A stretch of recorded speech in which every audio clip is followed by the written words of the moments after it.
Welcome back to my next playthrough series. This time it's Tales from the Red Dragon Inn, as voted by the community. And we had a three-way tie pretty well. Almost, I think, 1 or 2 votes was the deciding difference between games. So we're going to be doing this one first. This is Mission 3, Tales from the Red Dragon Inn. And then we're going to be doing Rise of the Resistance, the Terminator Genesis game. After this one, we'll be doing Mission 4. And then we will be getting back to Adventure Tactics, Mission 3, after we do Rise of the Resistance. So lots to do. And then we've got a vote happening currently for a next huge epic campaign game. So there's that on the community if you want to vote for that as well. The voting there will end on May 31st, and then we'll get to that sometime in June. Okay, I'm not going to read the huge prologue to this, but you can certainly go ahead and read that. I hope that's going to focus well enough for you. There's a lot going on there. I'll just summarize very quickly. Basically, we've taken out the jellies, the giant blob jellies under the Undercity. And this is the Undercity now. There's a marketplace, everything. This is called the Grey Market. Attack on the Grey Market. So what's happened is there was a giant crab dude, if you read the little opening there, and he's got rallying his troops. So this time we got a new enemy, which is the crab brawlers, or chitin brawlers. We have a giant siege jelly on the map currently, and we have some muck throwers. They're throwing muck around. They're trying to dissolve the city and, of course, do all kinds of bad things. This time we're going to be using Gog, which you haven't used before, and we're going to be using Zot and Pooky. So we're going to take a look at their characters quickly. This will be another 2-player game, and then let's see what they've got. This might just be an introductory episode with no gameplay, because there's lots going on, lots I have to explain. So to do an entire round is probably going to take too long. So let's take a look closely at Gog, because he's a brand new character we haven't played before, and then we'll take a close look at Zot, also a brand new character we haven't played before. Tell you a little bit more about the setup, our objectives, what we're supposed to be doing, and then I think we'll leave it off and we'll get into actual gameplay tomorrow. Alright, so let's take a look at Gog. And yes, I have the manuals all piled up here on the side because there's lots going on. So this time we've got Gog, and he's got 10 health. He's a beefy boy, and he's got Gog Smash. He's got a burst attack, 1 yellow die, doing 1 damage, plus 1 damage with a yellow die, and he can do 2 in a row. I've chosen the Dwarven War Helmet for him. It's going to give him a shield. I guess we should get his tokens out here.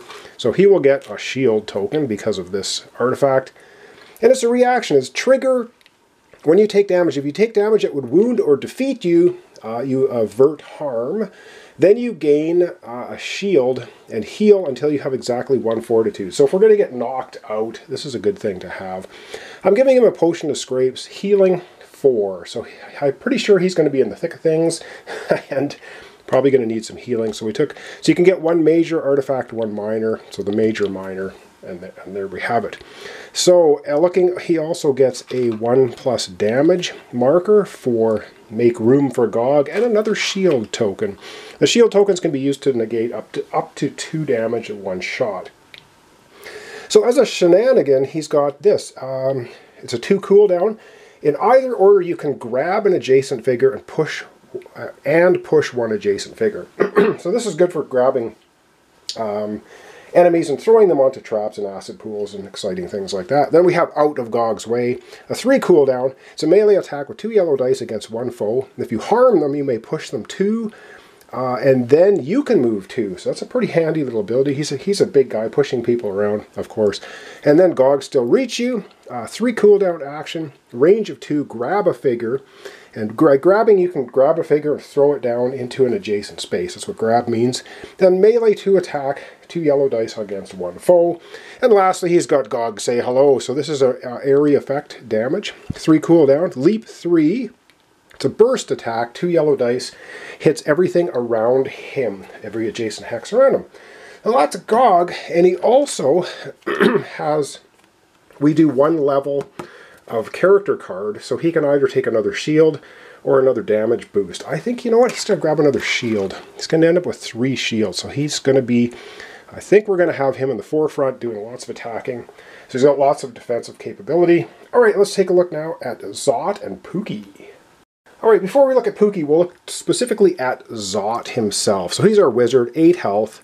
And of course, these flip over when they get past their damage into a wounded side. So for an action, he's got Arcane Bolt, range of 3, rolls 1 yellow die against a foe. There we go. He's got Teleport Self. And these are all 0 cooldown, so you can use them every turn. It's kind of like Gogs. I didn't mention that, but you can do that every turn. And then he's got Teleport 3. And he also has Invigorate 2. And Invigorate means take cooldown tokens off of some of your abilities. I forgot to mention, if you had a look at Gog's ability, he can move 4 and he can pass through foes. Normally you can't do that. And he has a shenanigan, which is Invigorate 1. Speaking of shenanigans, the only shenanigan that Zot has is taking a potion of energy. You or an adjacent friend can invigorate 4 or recharge 1. Well, it would be invigorating 4 because, well, there's nothing to recharge. None of our characters this time have any abilities with the lightning bolt symbols, so they're just all cooldowns. Now let's take a look at his cool effects. He's got a wizard rarely causes spontaneous combustion. He has these wizard fire tokens. It's a 4 cooldown. Place 1 wizard fire token, range of 5. Then put a wizard fire token adjacent to it. If any of these tokens trigger an attack, immediately deal +1 damage. Cool, so there we go. And I do believe these cause 2 damage right off the bat. We'll take a look at the wizard fire here in a second. I guess we can look at it right now because this is basically what it is. It says these tokens are special tokens, have no effect on Zot or his friends. Zot may have at most 2 wizard fire tokens in the map. If an ability would go beyond the maximum, you may first remove a wizard fire token from the map, and whenever one of Zot's foes shares a space with a wizard token, that figure isn't in the midst of a leap, it takes 2 damage. Then remove the wizard fire token from the map. Wizard fire tokens are not traps. So there we go. So that's pretty cool. So basically what it means is we can just dump a wizard fire on somebody doing 3 damage, range of 5.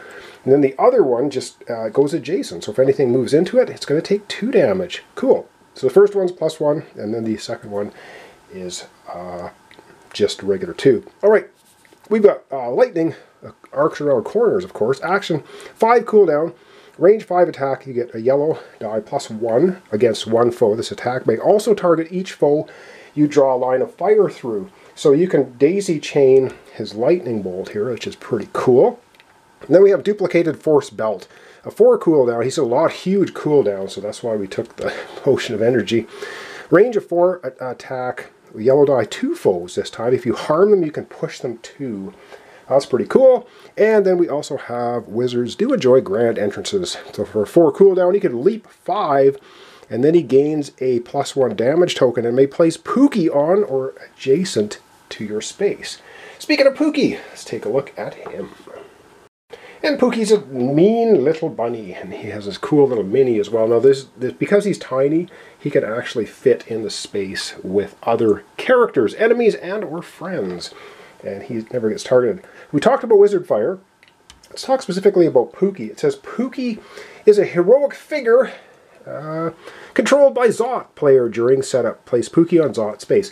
So basically there is a Pooky token. So when Zot goes, he gets Pooky, and then when Pooky takes his action, he actually flips over. And these are his actions. We have to figure out what he wants to do on his turn.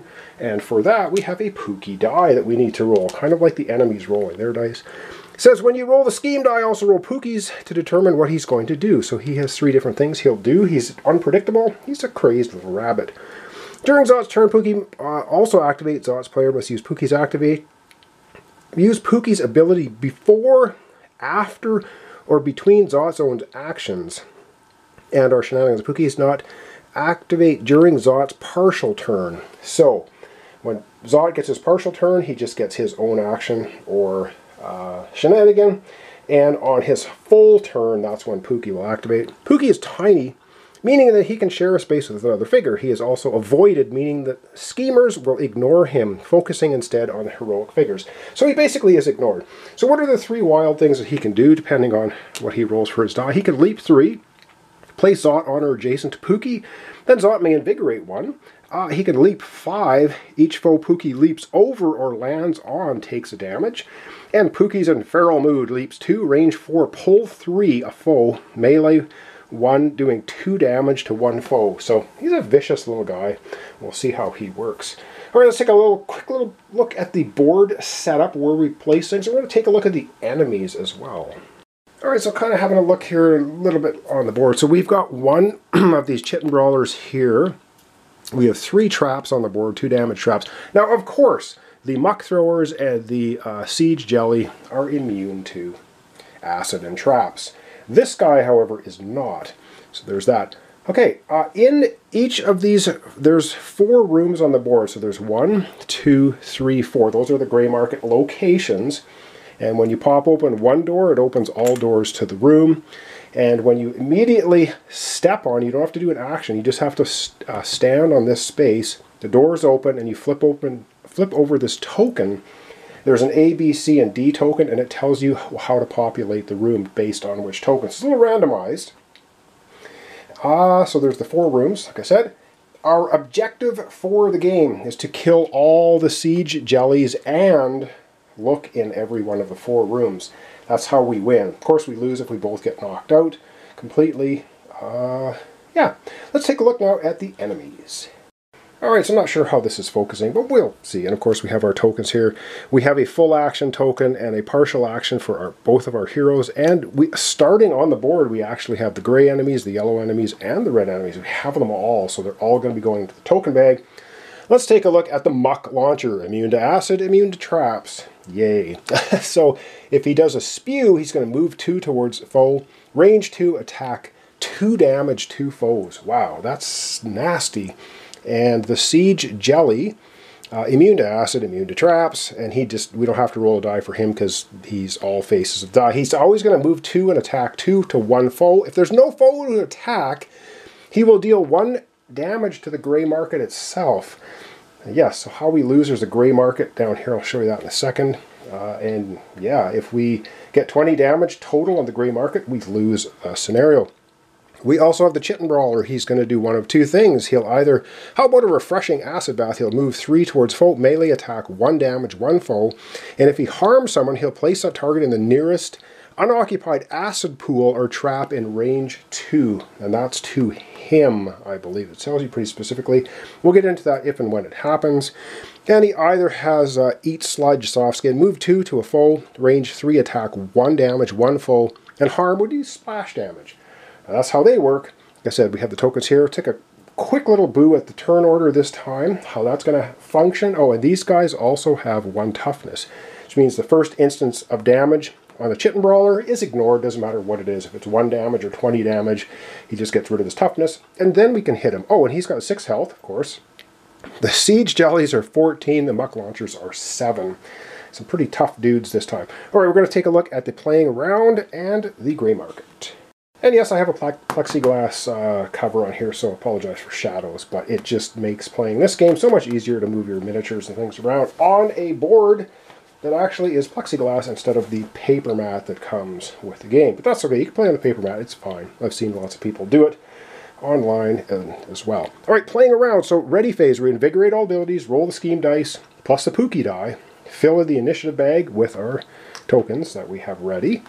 And then the combat phase, draw and resolve initiative. So we do that in order, of course, out of the bag. And of course, it's the Crown Royal bag. Of course, why would it not be? The game does come with a nice black bag, so fear not, if you get the game, you do get a nice bag. You don't need a Crown Royal bag, but I like using Crown Royal bags.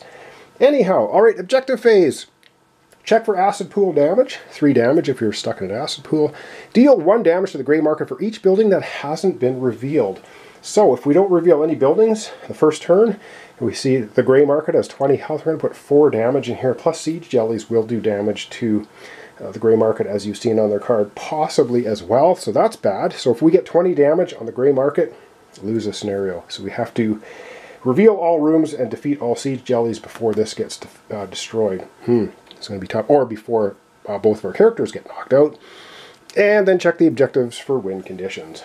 That's it. So I'm going to zoom out, and when we come back tomorrow, we're going to start into our actual gameplay. And I forgot to give Zot his tokens. I don't think he has any. Oh, and let's take one quick look at Zot, because I still need to do his character. I forgot to do his final setup. Alright, so for Zot, I forgot to mention, he's got the wrist-mounted bow, 5 action cooldown, range of 8, 2 yellow dice. That is awesome. That's his major artifact, and he's got Potion of Energy for his minor. Alright, he does not have any items or abilities that give him any kind of tokens. However, we do get one to start with, so he can either get a +1 damage, or he can get a leap token. I think we're going to give him a leap token, so he'll have that available when we come back tomorrow and start playing the game. Alright, we're going to zoom out. We're going to wrap up for today. And I did forget to mention that the very opening scenario, so we saw this giant crab dude was yelling at his forces to, you know, destroy the place and kill everybody, and then we're going to run to the surface. So that's also the gist of this scenario. If you've read that huge opening thing there, then you'll understand what's going on there. Alright, so that's going to wrap us up for today. So thanks so much for watching along. Thanks for your comments, subscriptions, likes. This is Tales from the Red Dragon Inn. An absolutely awesome dungeon crawling skirmish game. Really, really like it. It's got such high ratings, and I can see why. It's really fun. We have done 2 scenarios already. This is the 3rd. There are 26 scenarios you get in the box. So if you don't think you're going to get enough gameplay for this game, wow, you certainly do.